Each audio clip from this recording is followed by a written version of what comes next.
Hello viewers, আসসালামু আলাইকুম। Text to image তৈরি করার জন্য এই ওয়েবসাইটটি দারুণ একটি ওয়েবসাইট। এই ওয়েবসাইটটি সম্পূর্ণ ফ্রি। আপনারা কোনো টেক্সট দেওয়ার পর সে টেক্সটকে এআই ইমেজে রূপান্তরিত করতে পারবেন। তো ওয়েবসাইটে আসার পর জাস্ট সিম্পল আপনার ইমেল দিয়ে একটি অ্যাকাউন্ট করে নেবেন। করে নেওয়ার পর এখানে দেখতে পাবেন যে টুলস থেকে অনেকগুলো আপনারা এখানে টুলসগুলো পেয়ে যাবেন, অথবা একটু নিচে আসলে সেই টুলসগুলো আপনারা পেয়ে যাবেন। তো আমি এই টুলসগুলোর ওপরে ভিডিও তৈরি করছি যে কোন টুলসের মাধ্যমে কি কাজ করা যাবে। তো আজকে এই টুলসটি আমি দেখাবো ক্লিন আপ। এই ক্লিন আপ টুলসের মাধ্যমে আপনারা remove object, people, text and defect from your picture automatically. এই ফিচারটির মাধ্যমে আপনারা যে কোনো ছবি থেকে যে কোনো পিপলকে অথবা টেক্সটকে অথবা যে কোনো অবজেক্টকে ক্লিন আপ করতে পারবেন একদম ইজিলি, অটোমেটিক্যালি। তো জাস্ট এখানে আমাদের ক্লিক করতে হবে। ক্লিক করার পর আমাদের এখানে ছবি আপলোড দিতে হবে। তো আমি যদি এখানে একটা ছবি আপলোড দিই,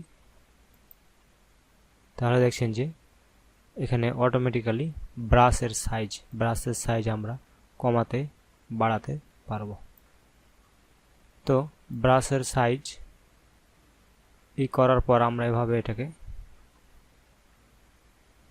জাস্ট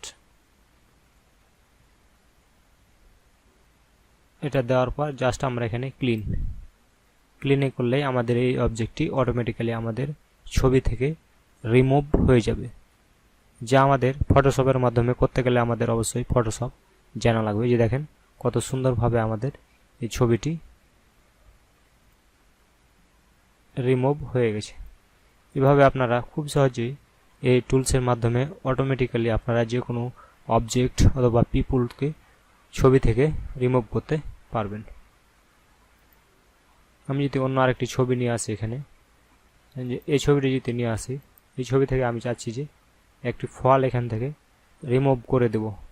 সেই জন্য জাস্ট আমাকে এই ছবির ওপরে হলুদ আইকন দিয়ে আমাদের এরিয়াটুকু সিলেক্ট করে দিতে হবে যে আমি কোন এরিয়াটুকু রিমুভ করতে চাই।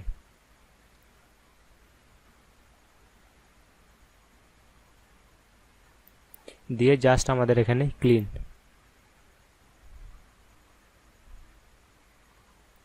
আইকন করলেই আমাদের এটা রিমুভ হয়ে যাবে অটোমেটিক্যালি। আমাদের কিছুই করতে হবে না। একবারে যদি রিমুভ না হয় তাহলে আমরা আবার এটাকে রিমুভ করার পর ভালোভাবে আমাদের এখানে রিমুভ হয়ে যাবে। এভাবে আমরা খুব সহজে যে কোনো ছবি থেকে যে কোনো অবজেক্ট, পিপল অথবা টেক্সট রিমুভ করতে পারবো একদম ইজিলি। এই সুন্দর একটি ফিচার। তো ভিডিওটি ভালো লাগলে অবশ্যই লাইক দিবেন। ভিডিও সম্পর্কিত যদি আপনার কোনো প্রশ্ন থাকে অবশ্যই কমেন্ট করবেন।